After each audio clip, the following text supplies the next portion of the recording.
Hey everyone, Sarah here from Never Out of Books. Today I'm wrapping up June for you. Can't believe June is over. I am mostly concentrating over the summer, if you saw my summer TBR, with the Summer Romance Book Bingo hosted by Sarah, and she changed her name and now I cannot remember her. It's Steeped in Books, I think it is. And it is like a bingo type thing going on. And I'm also really trying to finish my Goodreads challenge that I have going. So most of the books go for both of these challenges. And I have one book that is just like totally random and out there. The Totally Random Out There book was an audiobook that I listened to. The Clockwork Dynasty by Daniel H. Wilson. This is indescribable as far as I'm concerned. So this is a dual timeline book. It is dual timeline done well as far as I'm concerned though, but just so that you know. There are some steampunk elements, I guess. If we're really stretching it, I could say that there's steampunk in it. But I will say I personally prefer my books, if they're going to be steampunk, to be more, to like be actual steampunk. So this is about a race of, they're robotic humanoid beings, like they're sentient beings, and they're dying out. And in the modern day, there is a girl who kind of knows how to fix them. So we get the timeline of the one, I think they're called Autobot, and him going through, and then we get him meeting the girl in modern times and that kind of story. There's lots of fighting for such a short book. And I listened to this on audiobook, and the female narrator who narrated the modern portion from the human's point of view was good, but the male narrator who was narrating the Autobot and his timeline, that's the past timeline, he was not very good. Like, he needed some modulation and said stress in his reading. Everything was like exciting, and yet it wasn't exciting. Like, his reading really irked me. The writing is very pretty, but like I think it's a little overdone considering the amount of scenes and things like that. So overall, this really wasn't a hit for me. But it's off my shelf. So we got that. Oh, in my Bujo, I have What's Going On. This is what I've currently read toward my bingo, and I just put X's because I'm lazy like that. Read One Last Greek Summer by Mandy Baggett. This I got as a NetGalley book. It is Beth, who is divorced, just divorced, and her friend Heidi, and they go to Corfu in Greece to kind of reset themselves, I guess you could say. They're doing a lot of living in the past. They had been there when they were 21, and Beth had, had a fun holiday adventure with a guy there, and then gone on to be a responsible person. But now they've met again here on this Greek island, and there's a lot of living in the past, which I'm not big on because I think it's just, I don't know. I don't like it. So, and this book, like, tried to be a chick lit and a contemporary at the same time. And I feel like I should do a whole video on why that doesn't work because it doesn't work. This book was a little bit of a mess for me, although not too awful. Like, I did give it 3 stars, but I think it was a rounded up 3 stars. It's more like a 2.5. It had some laughs in it and it was okay, but overall it didn't work for me.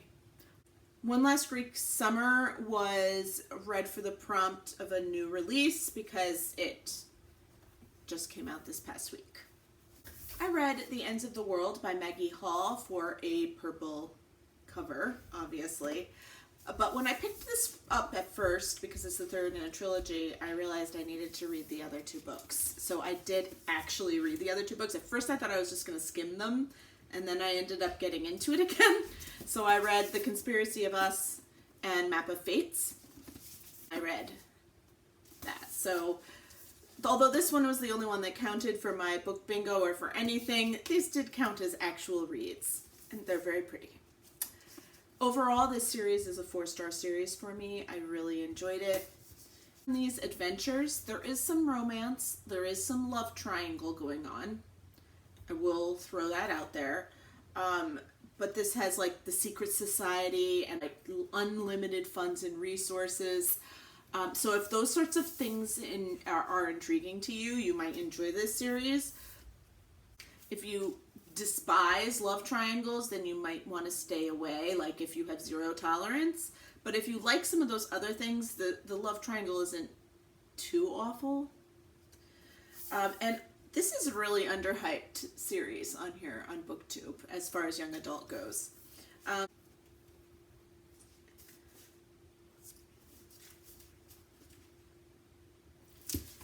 This follows Avery, who finds out she is born into this secret society. People are trying to kill her all over the place, and she's like, what in the world's going on? And they send these guys that are about her age to try to infiltrate and find out things, and then they all end up banding together and trying to figure out what in the world is going on and why they want her so much. And we go from there, and we get 3 books worth.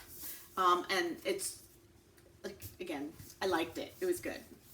I read The Accidental Beauty Queen by Terry Wilson for the romantic comedy, because this is a chick lit, and so yes, it indeed was funny. It's about Charlotte. Her identical twin sister is a beauty queen and ends up having an allergic reaction to something and can't do this one pageant because of this, and so they swap places. Now their mother is dead. Their father's been married for a very long time. Their mother died when they were young. They're fully adults now. They don't always get along because Charlotte is a librarian and has no patience at all with this pageant stuff. But as it goes along, it's like a miscongeniality sort of thing, only with twins who are swapping places like they haven't done in a long time. This was funny. Yes, there is a man. There's always a man. And it was very cute. For double letters in the title, I read The Innkeeper of Ivy Hill. There are lots of double letters. This is by Julie Klassen. I had this actually for the previous months. I'd been trying to read this for a while, but since I found out that it is Christian fiction, I was putting it off because Christian fiction does not usually sit well with me because it tends to be a bit preachy, and I don't like that. This was not very preachy, so I was very good with this one. And this one is really, it's more about a town. It is definitely an ensemble cast, although it does focus a bit more on the actual innkeeper who, because her husband married her and then he died, but he wanted her to be this lady and not be involved with the inn because he married above him, so she really was more ladylike. And then when he dies, she's kind of at sea. She doesn't know how to do this because he didn't want her to be involved. And also how this whole thing goes with the community. I enjoyed this a lot. I'm very surprised by how much I enjoyed it. And I did put the other books on mine to read because I am very interested to see where it all ends up.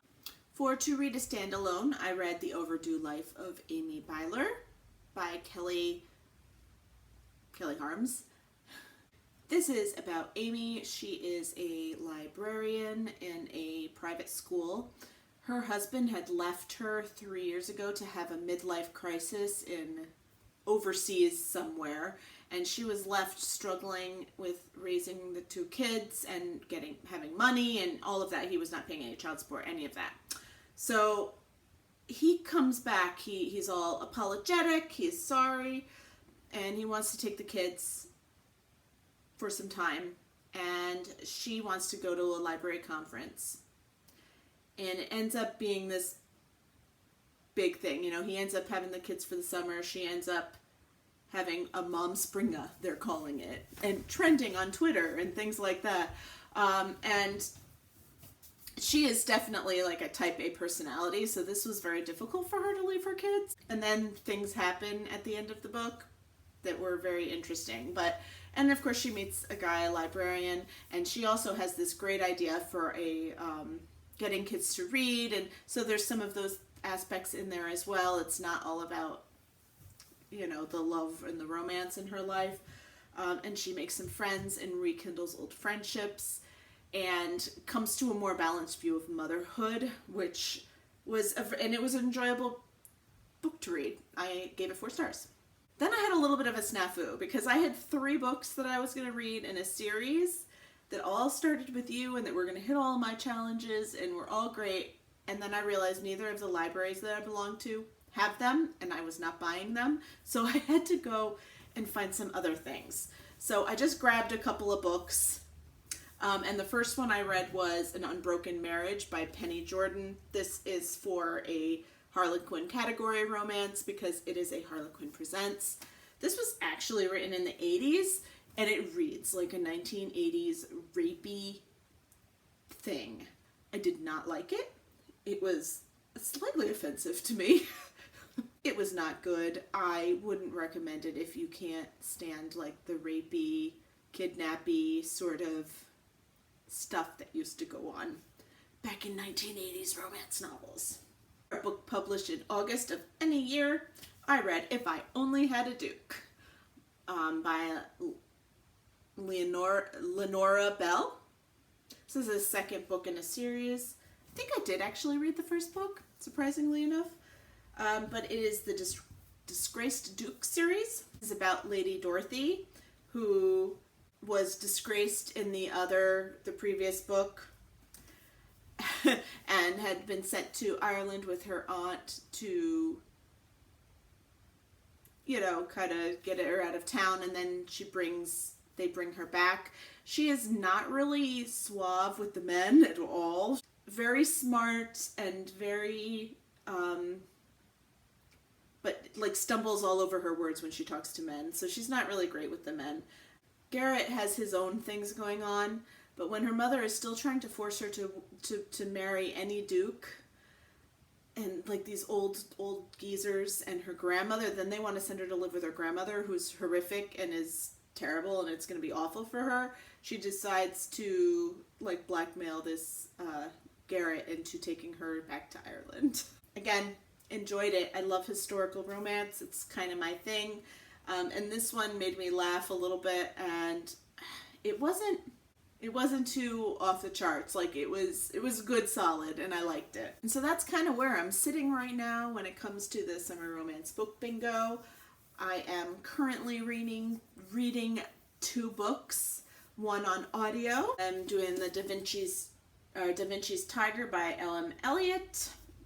This is a historical fiction set in the Renaissance, and I don't know this far in it, and I don't even know what the plot is. So, I mean, it's not going all that great. It's not like I really want to listen to this book, but we're going to get it done. And I am reading Pride by Ibi Zoboi. This is a retelling of Pride and Prejudice. I just started it.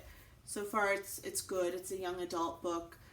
Although I will say that I'm getting kind of tired of Pride and Prejudice retellings. Oh my goodness, I can't believe I said that out loud, but a little bit tired of it. But again, it's another one I want to read and unhaul. So that's kind of what's going on. This is the way it is, and I will keep you updated with everything. So I will talk to you later. Bye.